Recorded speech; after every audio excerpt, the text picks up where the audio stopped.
escutar a sociedade, unir todas as forças da educação. A nossa torcida é que esse técnico de fato tenha as condições mínimas de fazer uma boa gestão, depois de termos aí vivenciado um momento realmente muito tristes, não é, com o ex-ministro que foi demitido recentemente.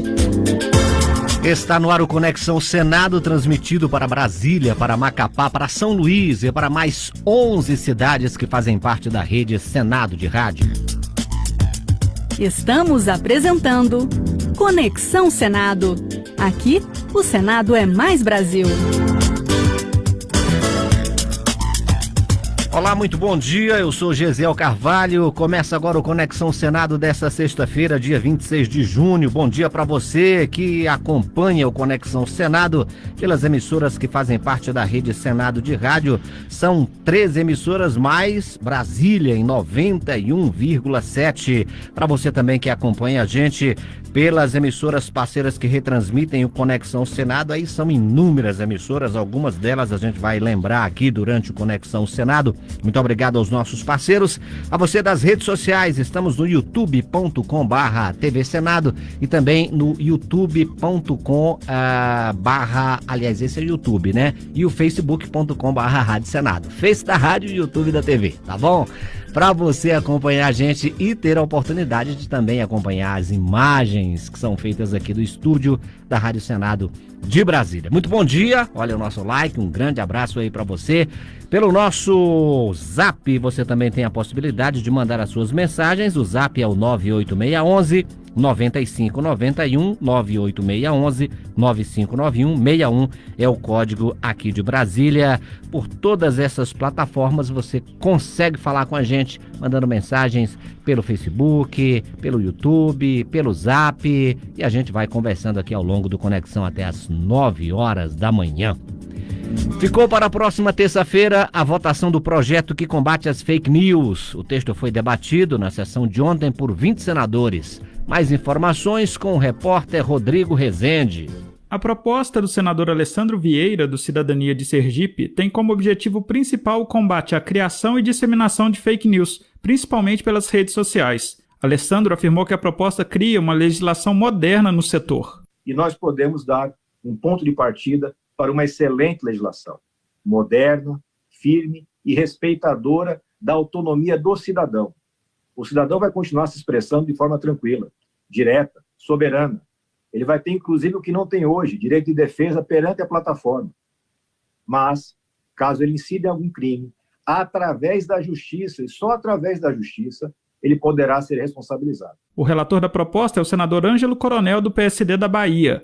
O texto de Ângelo Coronel traz o conceito de conta inautêntica, uma conta criada ou usada com o propósito de assumir ou simular a identidade de terceiros para enganar o público, ressalvados o direito ao uso de nome social e à utilização de pseudônimo, bem como o explícito ânimo humorístico ou de paródia. Traz ainda a obrigatoriedade da apresentação de documento válido para registro em redes sociais. O senador Everton, do PDT do Maranhão, defende a proposta. Só tem medo de discutir fake news, CPF, nome, tudo que tem que ser colocado de forma clara é quem faz coisa errada. O projeto ele não discute conteúdo, as pessoas que estão em casa têm que compreender isso. Já o senador Fernando Bezerra Coelho, do MDB de Pernambuco, líder do governo no Senado, afirma que o projeto deve ser estudado com cuidado para não provocar a retirada de investimentos no país de empresas da área de tecnologia e informação. O Brasil já perdeu vários ciclos de desenvolvimento. Nós estamos tratando de uma matéria muito sensível.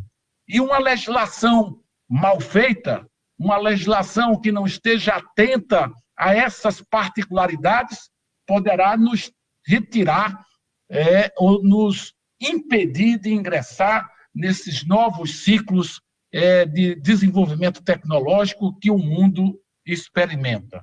O relator, Ângelo Coronel, afirmou que o Congresso não pode ficar à mercê da pressão das empresas de tecnologia. Esse Congresso não irá, em hipótese alguma, se curvar ao lobby desses gigantes mundiais para que a gente venha apreciar uma legislação dura, mas dura no sentido de nos proteger, de proteger o nosso povo.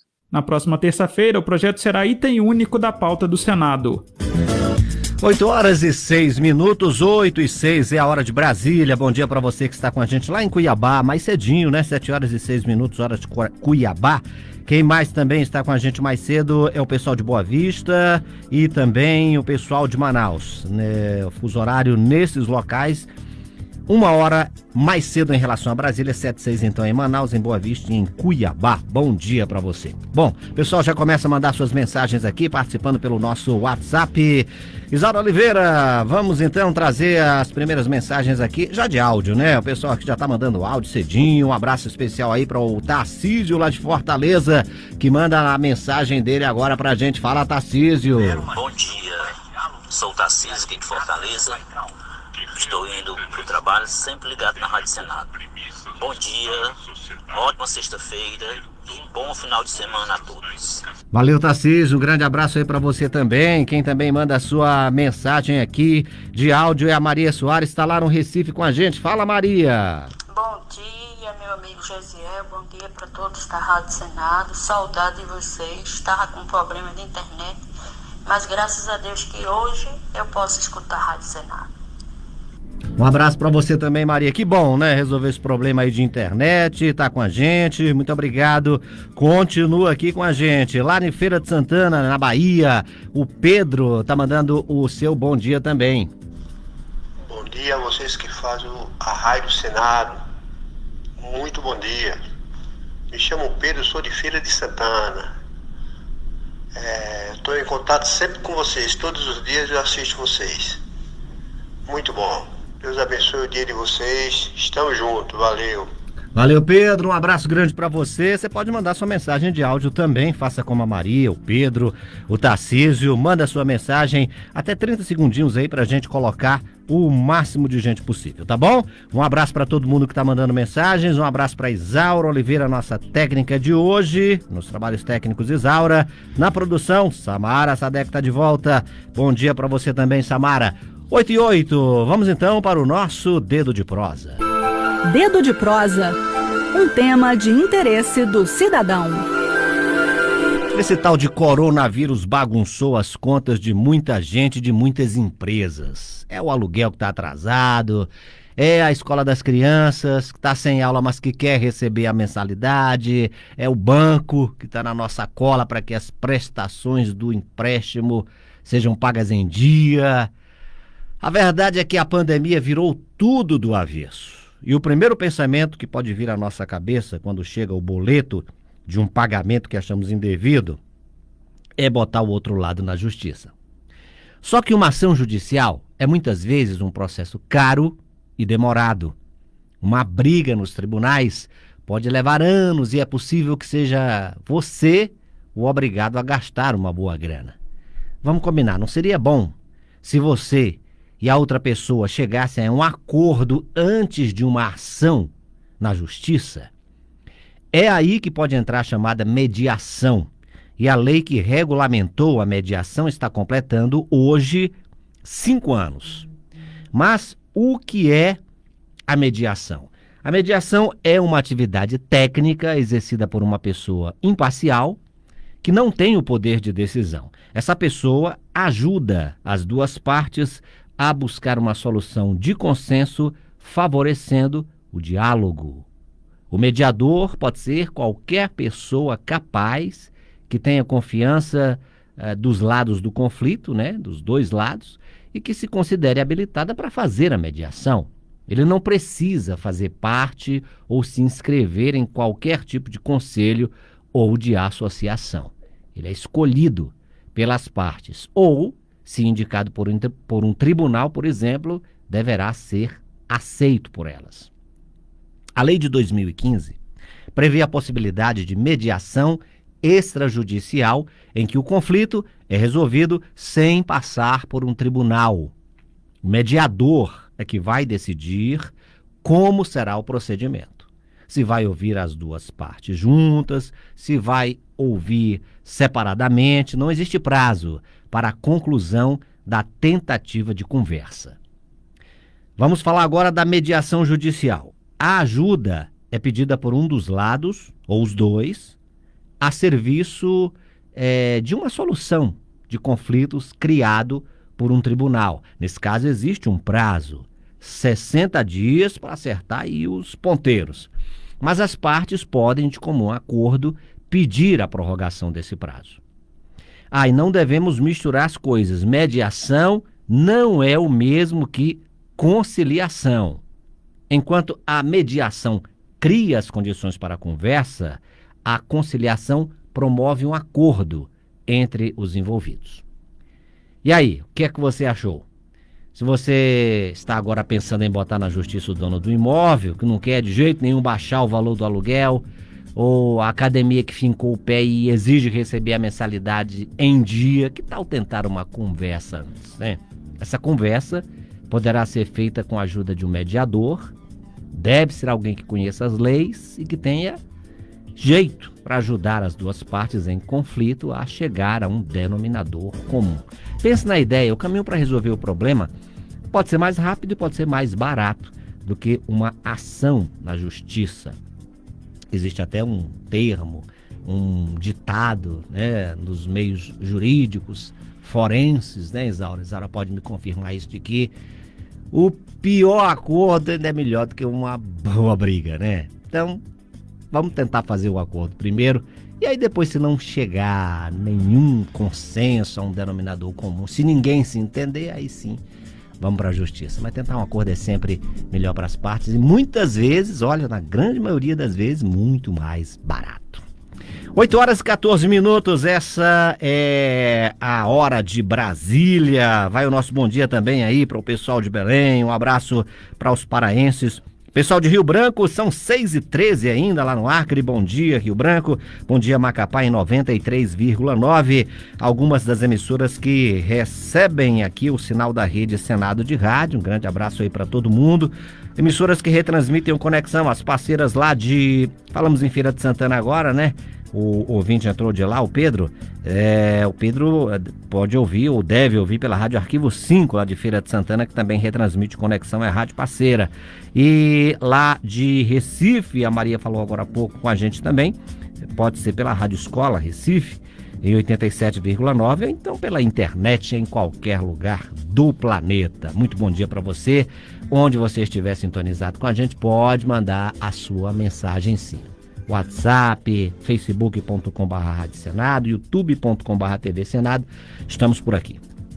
A comissão mista que acompanha as medidas de combate ao coronavírus ouviu um grupo de governadores. Eles cobraram a criação de uma coordenação nacional para liderar as ações de enfrentamento à Covid-19. Reportagem de Marcela Cunha. A Comissão Mista de Acompanhamento das Medidas Relacionadas ao Coronavírus ouviu um grupo de governadores sobre o impacto da pandemia nos estados. O governador do Espírito Santo, Renato Casagrande, chamou a atenção para a necessidade da criação de um comitê nacional para coordenar as ações de enfrentamento à Covid-19.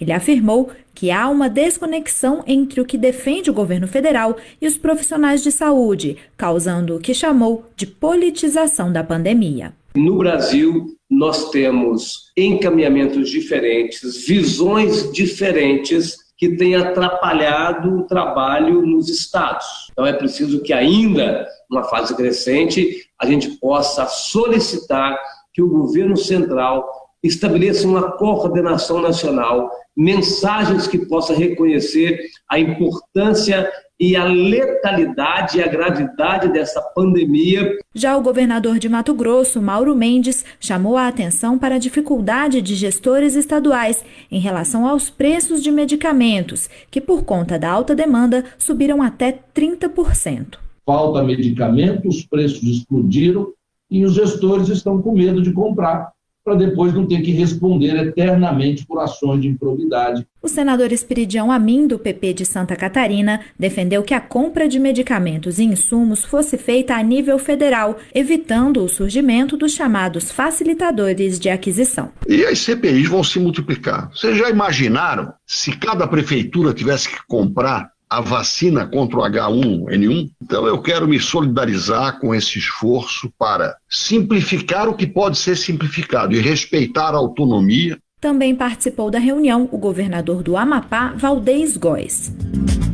8h16, hora de Brasília. Bom dia, São Luís, no Maranhão, em 96,9. Tem Rádio Senado lá, tem também Rádio Senado em João Pessoa, em 106,5. E os meus queridos conterrâneos lá de Teresina, no Piauí, ouvem pela Rádio Senado de Teresina, em 104,5. Os teresinenses e os timonenses também, né, pessoal aí do outro lado do Rio Parnaíba, em Timon, no Maranhão, também ouvindo a Rádio Senado pela Rádio Senado de Teresina, Piauí, 104,5. Bom dia para todos vocês. Vamos às manchetes de algumas agências nesta sexta-feira. A Agência Brasil destaca: Bolsonaro anuncia Carlos Decotelli como novo ministro da Educação. É o terceiro titular da pasta desde o início do governo. E redes de ensino contam como lidam com a pandemia. Pesquisa Educação, que faz a diferença.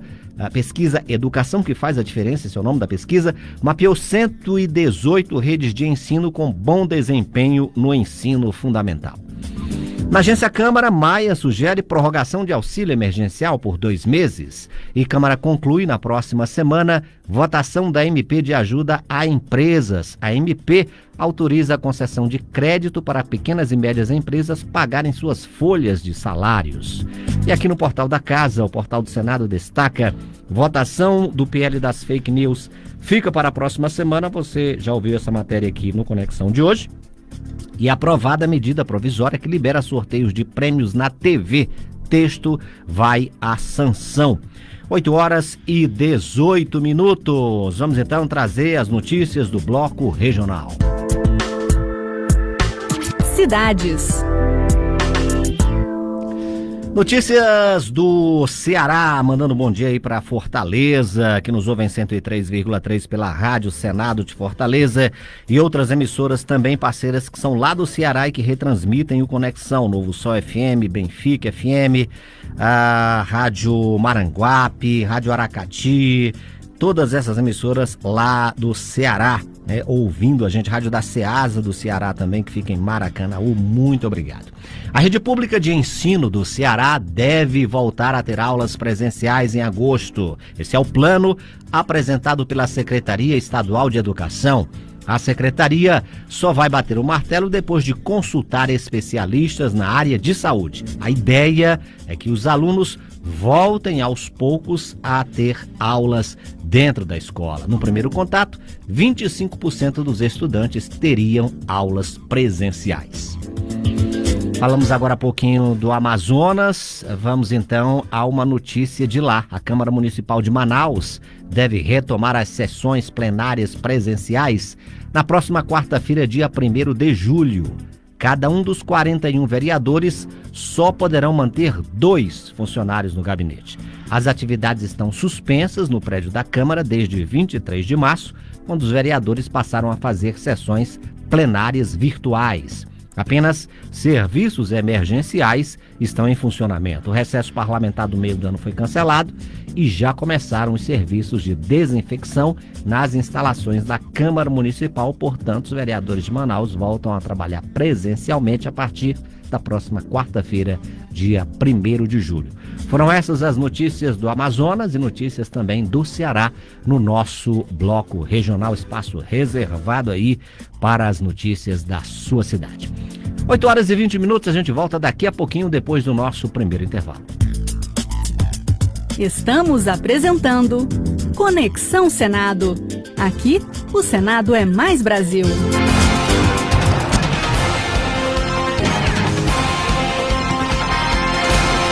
Você está ouvindo o programa Arquivo Notícias. Arquivo Notícias.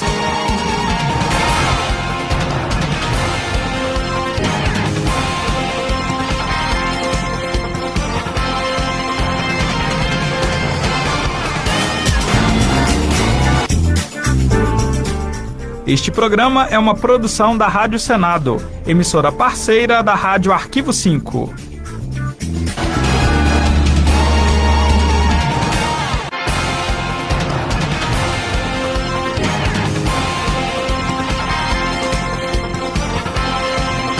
Quer ingressar na faculdade?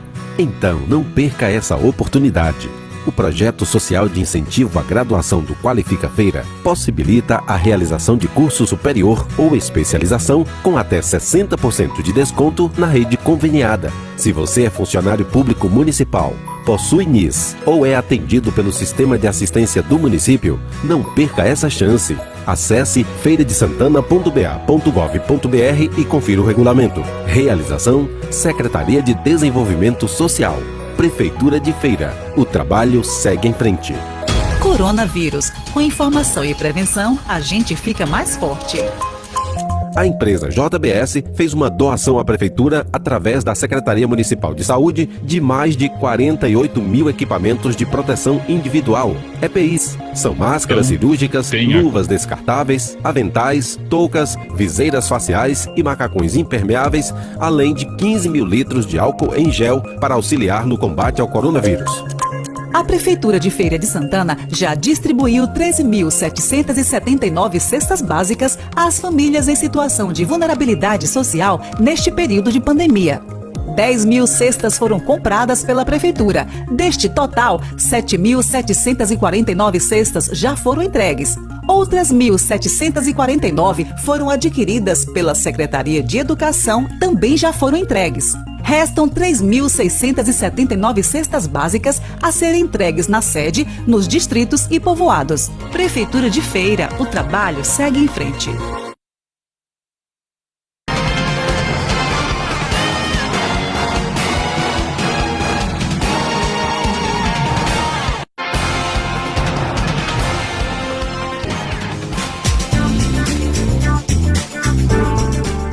Este programa é uma produção da Rádio Senado, emissora parceira da Rádio Arquivo 5.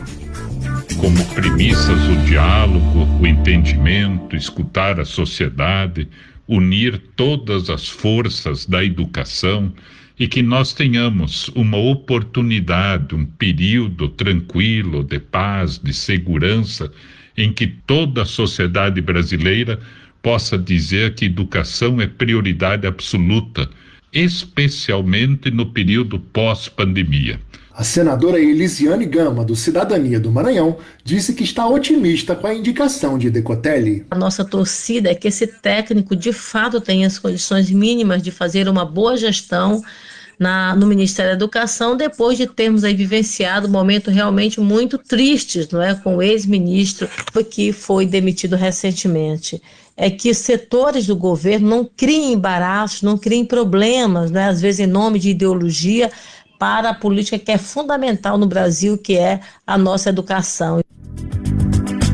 8h27, vamos continuar falando de educação. O fundo que financia a educação básica no país, o Fundeb, pode se tornar permanente. O presidente da Câmara anunciou a votação da proposta nas próximas semanas e o Senado discute iniciativas semelhantes para garantir a continuidade do fundo a partir do ano que vem. A reportagem é de Bruno Lourenço. O Fundo de Manutenção e Desenvolvimento da Educação Básica e de Valorização dos Profissionais da Educação foi criado para que mesmo estados e municípios mais pobres tivessem garantida uma verba para aplicação exclusiva no ensino. Se nada for feito, o Fundeb acaba em 31 de dezembro deste ano. O presidente da Câmara dos Deputados, Rodrigo Maia, do Democratas do Rio de Janeiro, anunciou que nas próximas semanas quer colocar em votação uma proposta de emenda à Constituição que torna o fundo permanente. O senador Flávio Arnes, da Rede Sustentabilidade do Paraná, é um dos defensores da ideia. Isso vai permitir que nós tenhamos uma educação básica muito melhor no Brasil. Quando se discute tanto PISA, né, que nós temos que pensar o que fazer aqui no Brasil. E a resposta é novo Fundeb, garantir os recursos municipais, estaduais, federais, dentro de uma perspectiva adequada.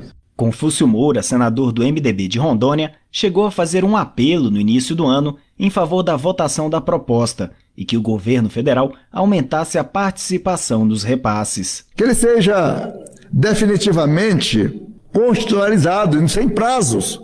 O Fundeb deve estar na Constituição sem prazos, né? 10 anos, 14 ou 20 anos, ele tem que ser estabilizado, perenizado. O Fundeb como um financiamento garantido. que se aumente a participação complementar da União, que hoje ela é fixada em 10%. Além da PEC na Câmara, 2 outras propostas que asseguram a continuidade do Fundeb estão aguardando votação no Senado. 8h30, 8h30. A gente vai agora para as informações do mercado financeiro. Mercado financeiro. Bolsas de valores pelo mundo. Tóquio fecha sexta-feira em alta de 1,13%. Índice Nikkei em alta nessa sexta-feira, já fechou os trabalhos. Paris e Londres abrem também nessa mesma expectativa positiva. Paris abre em alta de 1,57%, Londres 1,51% de alta. Dow Jones ontem também na Bolsa Americana foi de alta 1,18% e a Bovespa também acompanhou o índice Dow Jones fechando em alta de 1,70% aos 95.983 pontos. O dólar fechou ontem valendo R$ 5,33. 8h30. Vamos aqui a uma nota do G1 sobre auxílio emergencial.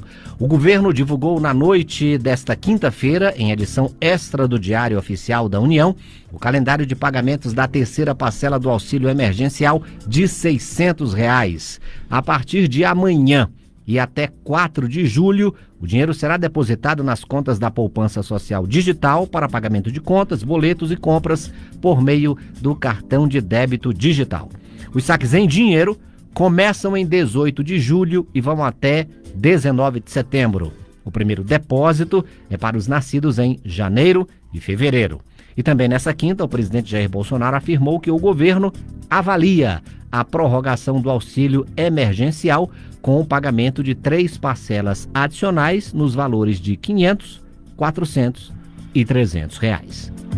Essas foram as notícias do portal G1, as notícias também do mercado financeiro. 8h32. Vamos às notícias internacionais. Internacional. Nas notas internacionais, vamos aqui a uma da agência Reuters. Pessoas em diversas partes da grande Lisboa terão de voltar para dentro de casa a partir da semana que vem, enquanto autoridades portuguesas lidam com uma preocupante onda de coronavírus nas periferias da cidade. Moradores de áreas afetadas da capital, que representam um total de 19 regiões, que não incluem o centro de Lisboa, poderão deixar suas casas apenas para comprar produtos essenciais, como alimentos e medicamentos, e para se deslocarem para o trabalho.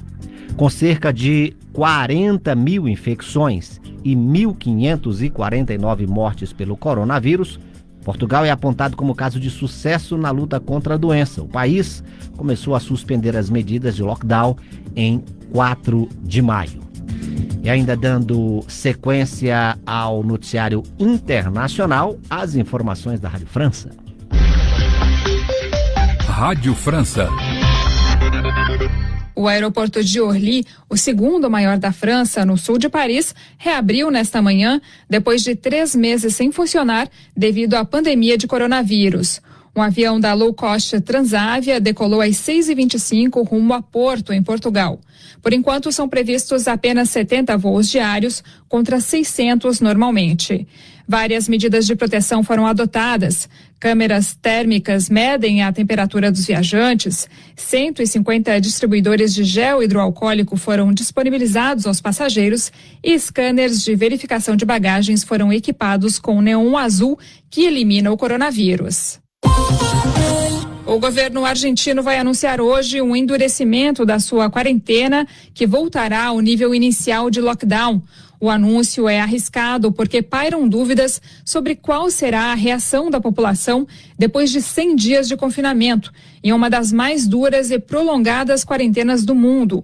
Na América do Sul, a Colômbia também estendeu o confinamento e o Peru deve anunciar medidas semelhantes em breve. Rádio França. Tivemos então aí as notícias internacionais, agora são 8h34. Coronavírus. Com informação e prevenção, a gente fica mais forte. A empresa JBS fez uma doação à Prefeitura, através da Secretaria Municipal de Saúde, de mais de 48 mil equipamentos de proteção individual, EPIs. São máscaras cirúrgicas, luvas descartáveis, aventais, toucas, viseiras faciais e macacões impermeáveis, além de 15 mil litros de álcool em gel para auxiliar no combate ao coronavírus. A Prefeitura de Feira de Santana já distribuiu 13.779 cestas básicas às famílias em situação de vulnerabilidade social neste período de pandemia. 10 mil cestas foram compradas pela Prefeitura. Deste total, 7.749 cestas já foram entregues. Outras 1.749 foram adquiridas pela Secretaria de Educação, também já foram entregues. Restam 3.679 cestas básicas a serem entregues na sede, nos distritos e povoados. Prefeitura de Feira, o trabalho segue em frente. Este programa é uma produção da Rádio Senado, emissora parceira da Rádio Arquivo 5. Pentina, que comove a todos que conheciam a gentileza de um homem cujo olhar sempre foi generoso e que fez do amor ao próximo a sua própria profissão. O Amapá e o Brasil perdem uma pessoa honrada, fiel aos seus princípios, e eu perco um grande amigo e exemplo de vida.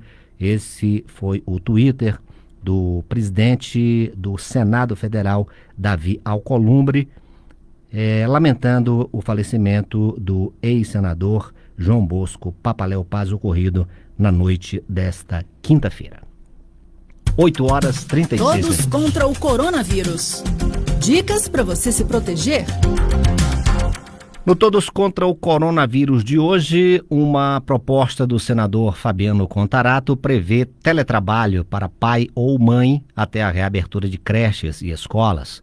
O retorno das aulas não está previsto nas primeiras etapas dos planos de retomada das atividades presenciais, suspensa em razão da pandemia do novo coronavírus. Reportagem de Regina Pinheiro. O senador Fabiano Contarato, da Rede Sustentabilidade do Espírito Santo, propõe a obrigatoriedade de o poder público e as empresas permitirem que as mães e pais com filhos de até 12 anos incompletos possam trabalhar remotamente enquanto a creche ou a escola não reabrir. O senador esclarece que muitos estados brasileiros começaram a traçar planos de reabertura gradual de alguns setores da economia. Porém, a abertura das escolas não está prevista no primeiro momento. Para Contarato, isso gera uma situação em que muitos vão voltar a trabalhar presencialmente, mas seus filhos continuarão estudando remotamente. Muitas mães, especialmente aquelas de famílias monoparentais e as de mais baixa renda, não têm familiares ou recursos suficientes para deixar seus filhos aos cuidados de terceiros, o que agrava a situação de sobrecarga e desemprego dessas mulheres. Caso haja impossibilidade do trabalho remoto, Contarato apresenta como medida alternativa que o empregador ofereça espaço adequado aos filhos das empregadas ou empregados em suas dependências. Em relação às domésticas, pela impossibilidade de desempenhar em teletrabalho, o texto possibilita a suspensão do contrato. Se a empregada doméstica continuar trabalhando, a proposta permite que ela leve o filho para o emprego. Contarato lembra a morte do menino Miguel Otávio, de 5 anos, filho da empregada doméstica Mirtes Renata Souza, para reforçar que o empregador ficará responsável pelos cuidados com a criança. Miguel caiu do 9º andar de um prédio no Recife, Pernambuco, após a patroa de sua mãe deixá-lo sozinho. O projeto tem uma preocupação com as trabalhadoras domésticas em particular. A empregada doméstica poderá levar o filho com até 12 anos incompletos para o local de trabalho. Mas é importantíssimo ficar bem claro, nessa hipótese, o empregador, na ausência da mãe, terá responsabilidade legal de cuidado, proteção e vigilância sobre a criança. No caso de famílias nucleares que contam com a presença do pai e da mãe, o direito ao teletrabalho poderá ser exercido somente por um dos pais. Se for aprovado pelo plenário do Senado, o projeto segue para análise da Câmara dos Deputados. 8 horas e 39 minutos, esta é a hora de Brasília. Nossos ouvintes participando aqui com a gente também, o Nardelli lá de Edson Lobão, no Maranhão, disse que hoje está vendo pela TV. Manda até uma foto aqui, através do YouTube, mas segue pelo ar aí, pela Rádio Diamantina. Um abraço para você, Nardelli, um abraço para todo o pessoal aí de Governador Edson Lobão, obrigado pelo carinho, olha o nosso tchauzinho aqui para você que tá pela TV. Conceição de Teresina também manda o seu bom dia a todos vocês, que Deus abençoe, muita paz, amor e um bom final de semana para você também, Teresina, Conceição, lá de Teresina. A Adilson de Martinópolis está com a gente também, deseja um bom final de semana, muito obrigado, Adilson. Cristóvão de Maceió, bom dia meus amigos, por aqui chuva, mas estamos na ativa e na escuta. Um bom final de semana para todos vocês, para você também, Cristóvão. Euclides lá de Bujaru, no Pará, manda aquele abraço especial para todo mundo, ele, Maurício, Maiane, Ana, Elisa, Eliane, todo o pessoal desejando uma feliz sexta-feira, muito obrigado, um abraço especial aí para vocês. Quem mais tá com a gente aqui? Parabéns por essa rádio maravilhosa, é a Ana Parentes lá de São Luís, no Maranhão. Obrigado a todo mundo que tá mandando aqui as suas notícias, continuam chegando muitas e muitas mensagens aqui pelo nosso zap, e a gente vai tentar falar com todo mundo e mandar as respostas aqui até as 9 horas da manhã. Para isso, vamos logo para o nosso intervalo, é o último intervalo e a gente volta daqui a pouquinho. Estamos apresentando Conexão Senado. Aqui, o Senado é mais Brasil. Senado aprova.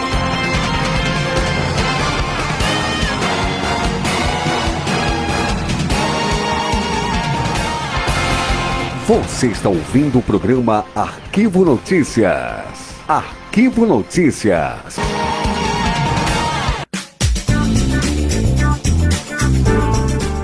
Este programa é uma produção da Rádio Senado, emissora parceira da Rádio Arquivo 5.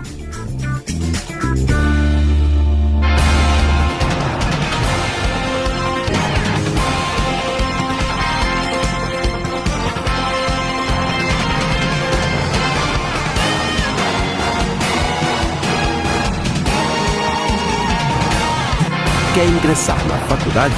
Então não perca essa oportunidade. O projeto social de incentivo à graduação do Qualifica Feira possibilita a realização de curso superior ou especialização com até 60% de desconto na rede conveniada. Se você é funcionário público municipal, possui NIS ou é atendido pelo Sistema de Assistência do município, não perca essa chance. Acesse feiradesantana.ba.gov.br e confira o regulamento. Realização: Secretaria de Desenvolvimento Social, Prefeitura de Feira. O trabalho segue em frente. O plenário do Senado aprovou o projeto que reduz em 50% a contribuição paga pelas empresas ao Sistema S. Para o governo, entidades como SESI, SENAI e SENAC possuem expressivas reservas financeiras e essa redução temporária não deve prejudicar a prestação de serviços. O projeto vai à sanção presidencial. Acompanhe as publicações da Rádio Senado no Instagram. Além das informações sobre as atividades legislativas, você confere os programas, bastidores, emissoras conveniadas e outras novidades da rádio. Voltamos a apresentar Conexão Senado. Aqui, o Senado é mais Brasil. Voltamos, agora são 8 horas e 42 minutos, essa é a hora de Brasília. Wagner Ribeiro tá com a gente lá em Teresina também. Ele diz aqui, para não esquecer dos folguedos, Piauí Junino, a festa da cultura popular. Um videozinho muito legal aqui. Obrigado, Wagner, um abraço para todo mundo. Diferentão do Nordeste aí, Este programa é uma produção junina, da Rádio Senado, emissora parceira junina da Rádio Arquivo 5. De alguma forma, até dezembro ainda tá valendo.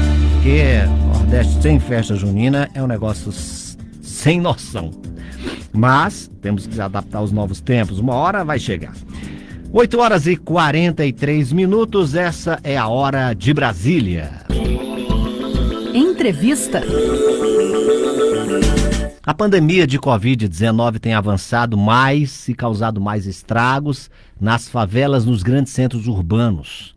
Ausência de saneamento básico, alta concentração de pessoas e falta de acesso a equipamentos de saúde são fatores que agravam as consequências de pandemia e que reforça a desigualdade social. Na cidade de São Paulo, por exemplo, enquanto a média de mortes por Covid-19 no município é de 56 por 100 mil habitantes, regiões pobres têm índices maiores, como Paris, 125 mortes por 100 mil habitantes, e Brasilândia, com 78.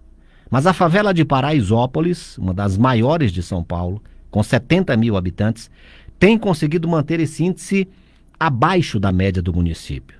Nós vamos conversar sobre esse assunto com a arquiteta e urbanista Daniele Klintovitz.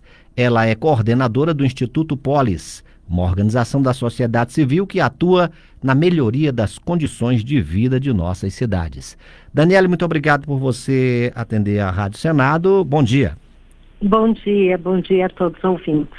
Por que a comunidade em Paraisópolis está fazendo, ou o que a comunidade está fazendo para ter esse relativo sucesso no combate ao novo coronavírus, Daniele? Olha, a comunidade de Paraisópolis se organizou muito rapidamente e criou uma estratégia integrada, que tem várias frentes. Eles capacitaram 420 presidentes de rua, que são uma espécie de detetive do Covid. Eles cuidam das famílias e vão atrás de pessoas que estão sintomáticas para encaminhá-las ou para atendimento nas ambulâncias que foram contratadas com médicos e enfermeiros pela própria comunidade e que ficam ali 24 horas para atendimento, tendo inclusive uma ambulância com UTI para casos mais graves. E os casos menos graves são encaminhados para 2 lugares de isolamento que também foram feitos pela comunidade. A comunidade conseguiu, com o governo do estado, que cedesse 2 escolas que estão fechadas no entorno, onde ela tem colocado as pessoas sintomáticas para que elas não contaminem os familiares, já que as casas são pequenas e com muitos moradores, né? E que não haveria condições de isolamento. Então, além disso, estão sendo mapeadas as pessoas que estão com necessidades muito graves e que precisam de alimentação. E estão sendo feitas marmitas para alimentar essas pessoas de maneira que elas continuem com a imunidade bem feita, né? Então, com essas medidas, Paraisópolis tem conseguido fazer uma triagem com a população, isolar a população que está sintomática para que não contamine as outras pessoas nas suas casas, encaminhar os casos graves para o sistema de saúde, para um primeiro atendimento emergencial rápido. Então, tem conseguido fazer frente à pandemia, o que muitas vezes a própria prefeitura não tem conseguido fazer esse atendimento tão perto da comunidade. Então, o envolvimento da população tem sido de fundamental importância.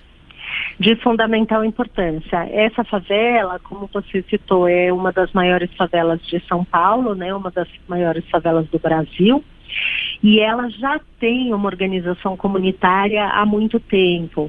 Ela tem ajuda de ONGs, de fundações, e com isso, com essa organização comunitária pré-existente, eles rapidamente conseguiram se organizar e a atuação da comunidade tem sido fundamental, porque o Estado não está chegando lá da maneira que deveria. Daniele, e como é que são bancados os custos de toda essa operação? Eles fizeram arrecadações de fundos, tanto de alimentação quanto de recursos, fizeram vaquinhas virtuais e abriram canais para doação da sociedade. Então a gente tem uma rede de solidariedade que está ajudando para que a sociedade organizada consiga fazer essa ação lá em Paraisópolis. Bom, Paraisópolis tem sido uma exceção com relação ao combate ao coronavírus e eu acredito que o relativo sucesso que vocês têm tido aí numa das maiores favelas do Brasil tem chamado a atenção também de outras comunidades. Paraisópolis está já exportando aí o know-how para outras comunidades? Sim, tem muitas comunidades no Brasil que estão se organizando, né, para fazer ações.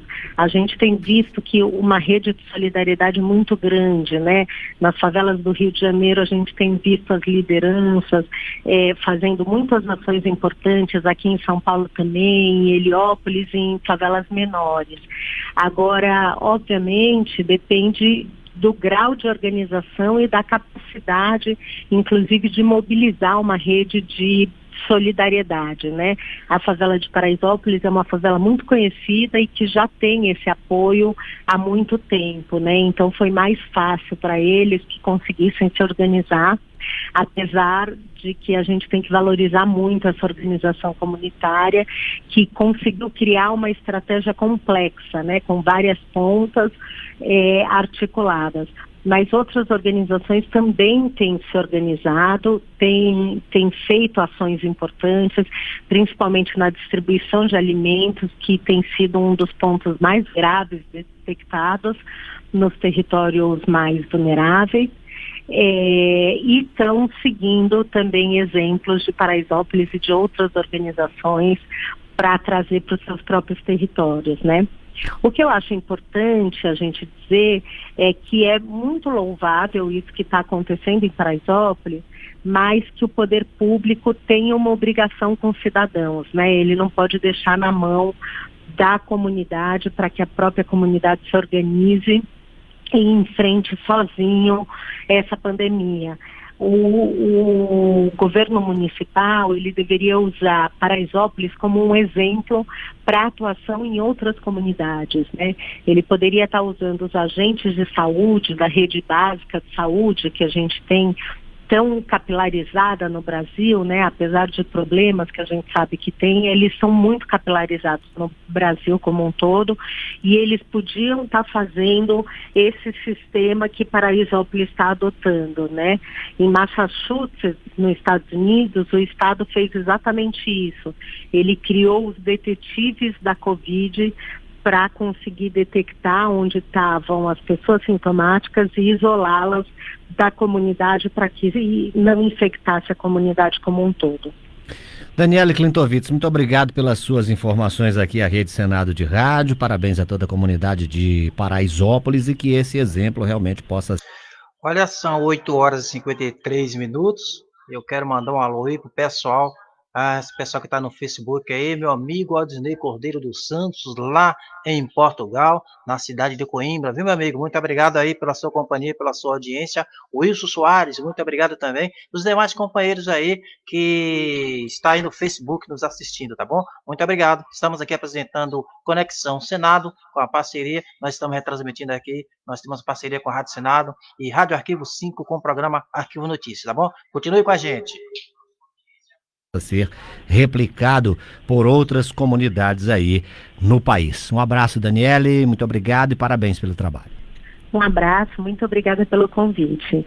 Nós conversamos... Bom dia a todos. Bom dia. Nós conversamos com a arquiteta e urbanista Daniele Klintovitz. Ela é coordenadora do Instituto Polis, uma organização da sociedade civil que atua na melhoria das condições de vida de nossas cidades.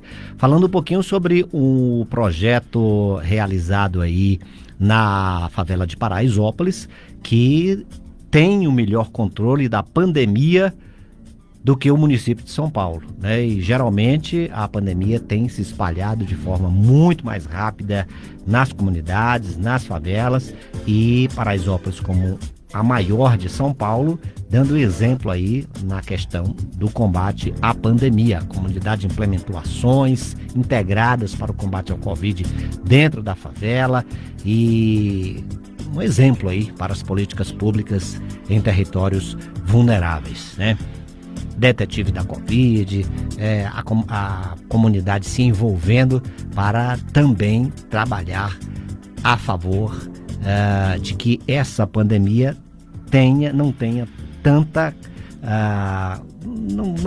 não chegue na comunidade do jeito que está chegando, né? Com essa força tremenda aí, principalmente vitimando aqueles mais vulneráveis. 8 horas e 52 minutos, essa é a hora de Brasília. A gente continua por aqui trazendo informações do Senado Federal para você. Um projeto de lei propõe a criação do FIES emergencial para beneficiar alunos que comprovem dificuldades para pagar as parcelas do financiamento devido à pandemia. Poderão ser beneficiados todos os estudantes que se matricularam ou renovaram matrículas em 2020, inclusive os que atrasaram o pagamento referente aos meses de abril a julho deste ano. Vamos saber mais? A reportagem é de Lara Quinoe. A ideia do senador Assir Gorgax, do PDT de Rondônia, é criar uma espécie de FIES emergencial para ajudar os estudantes que não conseguem pagar as parcelas do financiamento em razão da pandemia do novo coronavírus. O senador defendeu a importância de amparar esses alunos e garantir segurança, especialmente nesse período de calamidade pública. Nesse momento de pandemia e de uma crise econômica grande que nós vamos enfrentar, muitos jovens ou pais desses jovens perderam o emprego e não têm como pagar a sua faculdade. Por isso o FIES emergencial, para que nós possamos dar a oportunidade para que os nossos jovens tenham acesso a faculdades. Poderão ser beneficiados pelo FIES emergencial todos os estudantes que se matricularam ou renovaram suas matrículas em 2020, inclusive os alunos inadimplentes das parcelas relativas aos meses de abril a julho deste ano. Já as parcelas a serem financiadas se referem ao período de abril de 2020 até o fim do estado de calamidade pública. A taxa de juros do FIES emergencial será de até 3% ao ano. O início do pagamento do empréstimo é previsto para o terceiro mês seguinte ao final do período do financiamento atual e será feito em 24 parcelas. Além disso, o projeto institui o Fundo Garantidor do FIES emergencial, que autoriza a União a participar desse fundo no limite global de até R$3 milhões. 8h54, essa é a hora de Brasília. A gente vai trazer agora para você as notas da internet com a participação da nossa jornalista e produtora da Rádio Senado, Samara Sadek. Samara, bom dia. Bom dia, Gesiel. Bom dia a todos que estão com a gente no Conexão Senado. Estou de volta. Seja bem-vinda novamente aqui ao Conexão Senado, minha cara. Este programa é uma produção da Rádio Senado, emissora parceira da Rádio Arquivo 5. Então, Gisele, o Portal G1 traz um alerta sobre problema na compra de respiradores, que são os equipamentos usados na fase grave da Covid-19, né? Um levantamento do G1 mostra que os estados compraram quase 7 mil respiradores pulmonares durante a pandemia, mas apenas menos da metade foram entregues até o momento, que são quase 7 mil respiradores comprados e cerca de 3 mil entregues, equivalente a 44% do que foi comprado, né? Isso é um levantamento feito pelo G1 com base em dados coletados nos 26 estados do país e mais o Distrito Federal.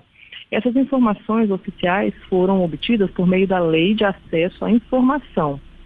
E ao menos 24 governos estaduais tentaram adquirir respiradores, como mostra esse levantamento, né? Em alguns casos, a compra foi cancelada, desfeita ou ainda não foi concluída. Os ministérios públicos de contas apuram essas negociações e os tribunais de contas estaduais criaram grupos de trabalho e forças-tarefas para acompanhar essas compras. Ok, então, temos agora, ainda falando sobre o corona, as atualizações dos números do site do Ministério da Saúde? Isso, vamos lá, né? Dados do Ministério divulgados ontem. O Brasil soma ao todo 1.228.114 casos do novo coronavírus, divididos naquela parte em que tem casos recuperados e casos em acompanhamento. E nesse caso, Gisele, a gente tem uma novidade, que o Brasil ultrapassou os Estados Unidos e se tornou o país com o maior número de pessoas recuperadas de Covid-19 no mundo. Então, hoje no Brasil nós temos 673.729 casos recuperados, né, daquele total de casos de mais de 1 milhão. E casos em acompanhamento, né, de pessoas doentes estão em 499.414, entende? Então, nós temos já agora muito mais casos recuperados do que casos de pessoas doentes. E aí no ranking mundial temos o Brasil com esse maior número de recuperados, seguido pelos Estados Unidos e a Rússia. Pois é, pelo menos alguma notícia boa nesse mar de notícias ruins relativas ao coronavírus, né, Samara? Seguindo aqui nessa linha dos números atualizados, a gente tem que o Brasil registrou 39.483 novos casos de contágio em 24 horas. O total de mortes já chega a 54.971 e dessas mortes você tem que 1.141 foram a mais em relação ao último balanço. Ok. Samara Sadek, uma notícia que sempre o pessoal aqui cobra com relação à questão do dinheiro, auxílio emergencial, liberação emergencial do FGTS. Tem novidades com relação a isso? Isso. Você já falou mais cedo, né, no mercado financeiro sobre o novo calendário de saques do auxílio emergencial, certo? Uhum. E agora a gente vai falar sobre a liberação emergencial do FGTS, que é uma outra linha emergencial também em auxílio aos efeitos da pandemia, né? Então começam nessa segunda-feira agora, dia 29, essas liberações emergenciais do FGTS pela Caixa Econômica Federal. Essa data é para o crédito em conta para os trabalhadores nascidos em janeiro. E esse calendário, a cada segunda-feira, ele vai somando uma nova data de nascidos. Então, essa segunda-feira agora é janeiro, na outra segunda-feira é fevereiro, e assim vai. E esse calendário vai até setembro. Esses pagamentos vão ser feitos em poupança social digital da Caixa, assim como acontece já no auxílio emergencial, né? E em um primeiro momento os recursos estarão disponíveis apenas para pagamentos e compras por meio de cartão de débito virtual. O saque em dinheiro ou transferências só vão estar liberados a partir de 25 de julho para essa primeira leva de aniversariantes de janeiro. Então é um calendário longo que vai se estender até setembro. Ok, falamos então de liberações emergenciais do FGTS, né? Para o pessoal não confundir aí com outros auxílios. Isso, é um saque de é um dinheiro de até R$ 1.045 na conta do FGTS que pode ser liberado. Ok, então, mais informações com relação aí, imposto de renda já na próxima semana parece que termina o prazo, né, Samara? É bom lembrar. Vamos lembrar disso, né? A data está acabando, é um programa para o final de semana, para aqueles que ainda não fizeram a declaração do imposto de renda, que termina agora na terça-feira. A data está chegando. E, Gisele, eu termino aqui nosso giro de notícias com um lembrete da Agência Brasil. O Dia Nacional do Diabetes, que é lembrado hoje, sexta-feira, reforça a importância de hábitos saudáveis em tempos de pandemia.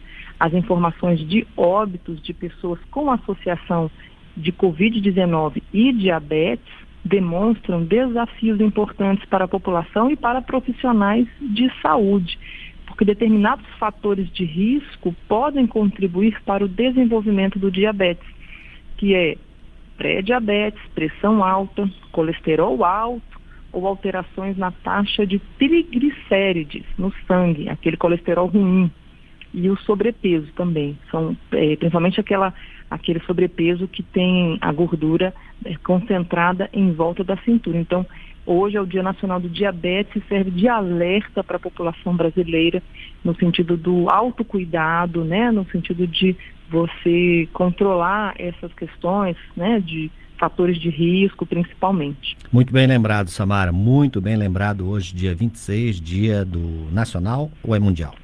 Nacional. Dia Nacional do Diabetes. Ok, então. Muito obrigado pelas informações, Samara Sadek. Tenha um belíssimo final de semana. Seja bem-vinda de volta. Um grande abraço para você, Samara. Obrigada, Gisele. Obrigada a todos. Até segunda. Até a segunda. Essa foi a Samara Sadek, jornalista e produtora aqui do Conexão Senado, trazendo para a gente as notícias da internet, as últimas da internet. E como falamos agora há pouco, o ex-senador Papaléu Paes morreu no final da noite de ontem em Macapá. Ele tinha 67 anos e morreu vítima de complicações da Covid-19. Papaléu Paes foi senador pelo Amapá entre 2003 e 2010. Também foi prefeito de Macapá entre 1993 e 1996. Em 2014, foi eleito vice-governador na chapa encabeçada por Valdez Góes. Ficou no cargo até o final de 2018. Médico cardiologista, Papaléu dedicou seu mandato no Senado para defender o setor de saúde. Foi dele a proposta de criação da Subcomissão de Defesa da Saúde logo nos primeiros meses aqui no Senado, em 2003. Também teve participação importante na regulamentação da Emenda Constitucional 29, a emenda que garantiu recursos para o setor. Em um dos seus últimos discursos no Senado, no segundo semestre de 2010, Papaléu Paz falou da necessidade de fortalecer o Sistema Único de Saúde. Sabemos que muitas das vezes a demora no atendimento, ou a maioria delas absolutas, não depende do médico, nem do enfermeiro, nem do técnico enfermagem ou outro profissional da saúde. Depende de um sistema que funciona para que esse paciente seja bem atendido. Os senadores do Amapá divulgaram mensagens no Twitter para lamentar a morte de Papaléu Paz. O presidente do Senado, Davi Alcolumbre, do Democratas, diz que a morte de Papaléu foi uma partida repentina que comove a todos que conheciam a gentileza de um homem cujo olhar sempre foi generoso e que fez do amor ao próximo a marca da profissão de médico. Randolfo Rodrigues, da Rede Sustentabilidade, afirmou: perdemos o Dr. Papaléu Paz, líder político que foi senador, prefeito e vice-governador no Amapá. Sua importância para a nossa história não cabe em palavras. A tristeza não cabe no peito. Mais triste ainda foi perdê-lo para a Covid-19. E Lucas Barreto, do PSD, escreveu no Twitter que lamenta profundamente a partida do Dr. Papaléu Paz, um grande amigo, político e exemplo para todos. A nossa solidariedade e os nossos sentimentos à família do ex-senador Papaléu Paz. 9h04. A gente está chegando então ao finalzinho de mais um Conexão Senado, agradecendo a participação aqui de todo mundo. Você está ouvindo o programa Arquivo Notícias. Arquivo Notícias. Principalmente aqui do YouTube, muita gente no YouTube, mas muito obrigado a todo mundo. Este programa é uma produção da Rádio Senado, emissora parceira da Rádio Arquivo 5. Pereira, Sirlene Magalhães, o pessoal também lá do... Ok, final de programa TV cumprido. Obrigado a você que esteve conosco. Mas antes, eu vou trazer aqui um comentário sobre o novo ministro da Educação, tá?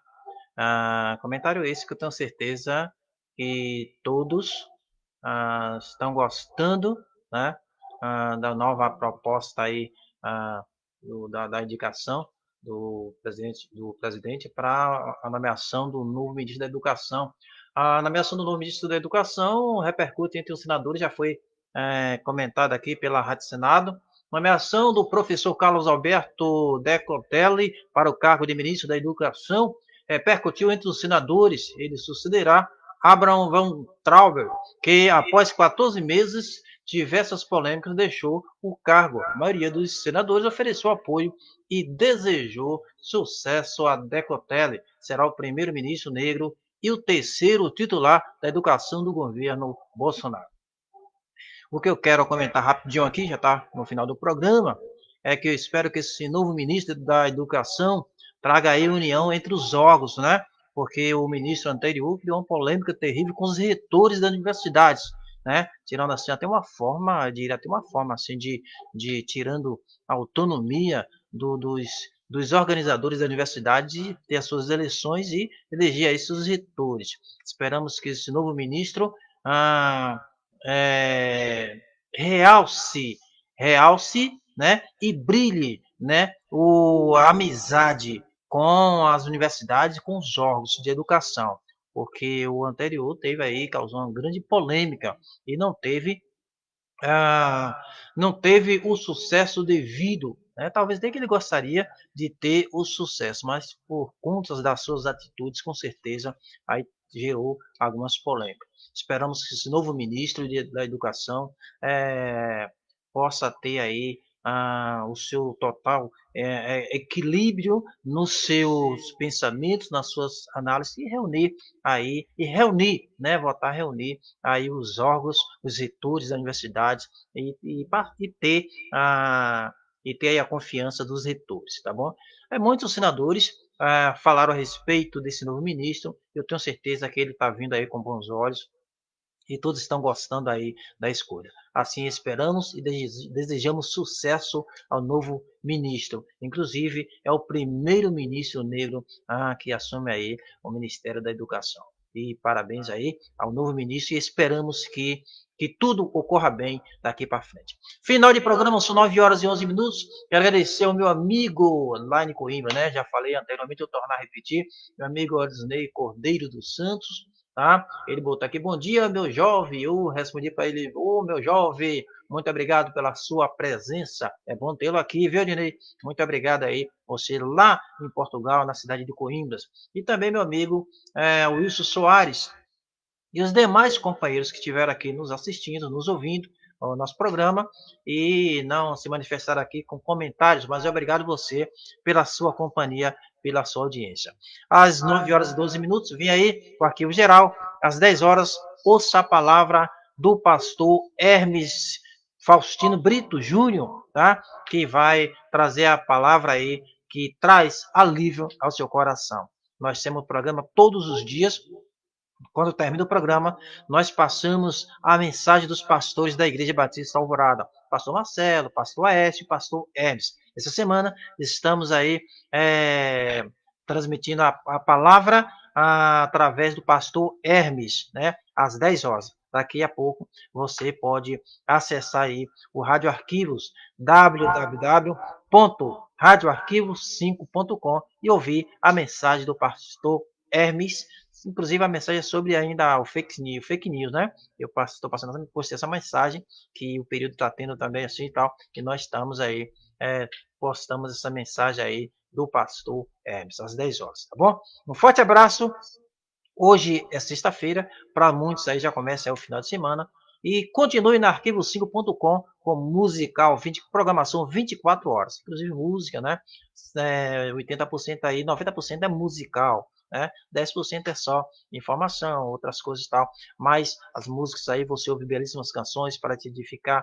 E nada melhor do que esse período que estamos vivendo aí, nessa pandemia, nessa quarentena aí, podemos ouvir boas canções para nos edificar. Um abraço ao pessoal aí do CWR, né? Do CWR, deixa eu ver, do CRW, né? O CRW, que é o pessoal da Rádio Web, tá? E todos aí, então você tem alguém me ouvindo aí, me assistindo. Muito obrigado aí ao grupo aí, tá certo? E o grupo da família Vieira. Essa semana nós tivemos aí, eu estou aqui, graças a Deus, estou aqui apresentando o programa, firme na presença do Senhor, confiando em Deus. E eu ultimamente passei por uma fase muito difícil, a minha família ainda está passando. Dentro desse período aí de menos de 2 meses, nós perdemos aí 5 membros da família, tá? E é forte, né, o que nós estamos passando. Estou aqui porque nós somos servos de Deus, temos, como diz a minha prima, lá na capital baiana, devido todas as coisas que têm acontecido, mas confiando em Deus, a vida segue em frente. E é verdade, nós como servos de Deus temos que seguir em frente. Esse mês aí, dentro desses 2 meses aí, menos de 2 meses, perdemos aí 5 membros da família. A família ainda está tentando aí se refazer, mas é isso mesmo. Confiando em Deus e com certeza tudo dá certo. Mas eu costumo dizer sempre, mesmo a gente, mesmo tudo isso, toda essa tempestade que abateu sobre a minha família, eu continuo firme na presença do Senhor. E sempre louvarei o nome do meu Deus, porque Ele que nos fortalece, Ele que nos criou, Ele que nos fez, é o dono da nossa vida e nos deu o fôlego da vida e nos deu o Espírito Santo. Por isso estou firme aqui, graças a Deus, para a honra e glória do nome do Senhor, e também orando pela minha família, tá certo? E estamos aqui seguindo a vida, apesar de toda a tempestade, que dentro desses antes menos de 2 meses, perdi 5 membros da família. O último foi agora, tem 2 dias, e nós estamos aqui apresentando o programa mais confiando no Senhor, tá bom? Um forte abraço e que Deus abençoe a todos. Eu costumo dizer, eu costumo repetir a fala de Paulo que diz assim, que nada tenho a minha vida por preciosa, mas contanto que cumpra a minha carreira e o ministério que eu recebi do Senhor Jesus para dar testemunho do Evangelho da graça de Deus. Um forte abraço e que Deus abençoe a todos.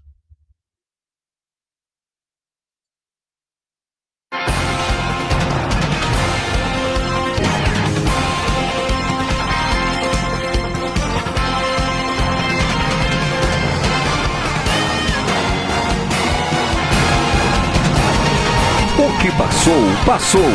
O presente informaremos. O futuro acontecerá. Em breve você fica sabendo.